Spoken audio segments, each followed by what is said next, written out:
Good morning everyone. My name is Yash Narandadi. My school name is ZP Model School Worker. I am studying class 8. My class teacher name is Burkul sir. My activity name is social science. नागरिकांचे मूलभूत अधिकार, हक्क व मूलभूत कर्तव्य. आम्ही भारतीय लोक भारतीय राज्यघटना ही पूर्णतः लोकशाहीवर अवलंबून आहे. लोकशाही म्हणजे लोकांनी लोकांचे लोकांकरता चालविलेले राज्य होय. भारतीय राज्यघटनेचे शिल्पकार डॉक्टर बाबासाहेब आंबेडकर होते. भारतीय राज्यघटना ही अत्यंत साधी, सरळ, सोपी, लिखित व लवचिक आहे. भारतीय राज्य जगातील सर्वात मोठी राज्यघटना आहे. समता, स्वातंत्र्य, बंधुता, न्याय या 4 मूल्यावर आधारित आहे. भारतीय संविधान स्वरूप भारतीय उद्देशिका भारतीय संविधान मुख्य गाभा आहे. यामध्ये 12 परिशिष्ट व 25 भाग आहेत. ते अनेक प्रकरणांमध्ये विभागलेले आहेत. 395 कलम आहेत. काही कलमे कालबाध्य झाल्यामुळे भारतीय संविधानात सध्या 491 कलम आहेत. भारतीय संविधान हे जगातील सर्वात मोठे व लिखित संविधान आहे. भारतीय संविधान 6 मूलभूत अधिकार आहेत. 1. समानतेचा अधिकार कलम 12 ते 18. कोणत्याही नागरिकाला धर्म, वंश, जात, लिंग या कारणावरून भेदभाव करण्यास मनाई आहे. तसेच नियुक्तीच्या संबंधी सर्व नागरिकांना समान संधी द्यावीत. यामध्ये भेदभाव नसावा. कलम 15 हे दलितांच्या अत्याचाराविरुद्धचे कलम आहेत. 2.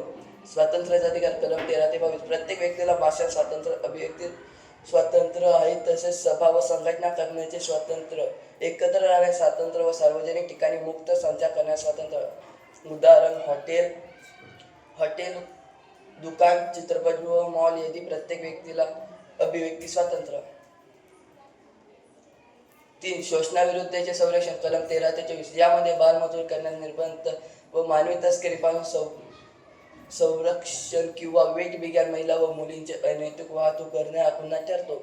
4. स्वातंत्र्याचा धार्मिक स्वातंत्र्य कलम 25 ते 28. प्रत्येक नागरिकाला कोणत्याही मंदिरात प्रवेश मिळू शकतो. तसेच पूजा व धर्माचे आचरण करण्यास स्वातंत्र्य. 5. अल्पसंख्याक व शैक्षणिक संरक्षण कलम 29 व 30.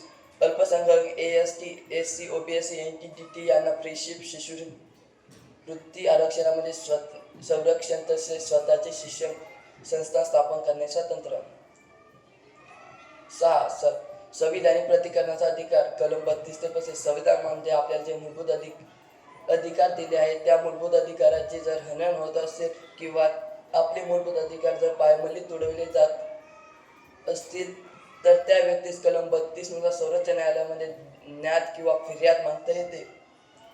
कलम 214 ते 231 यामध्ये उच्च न्यायालयामध्ये बाबत तत्काळ करू शकतो. तसेच कलम 32 हे मालमत्तेचा अधिकार वगळून कलम 44 मध्ये घटना दुरुस्तीचा अधिकार म्हणून त्याची नोंद करण्यात आली.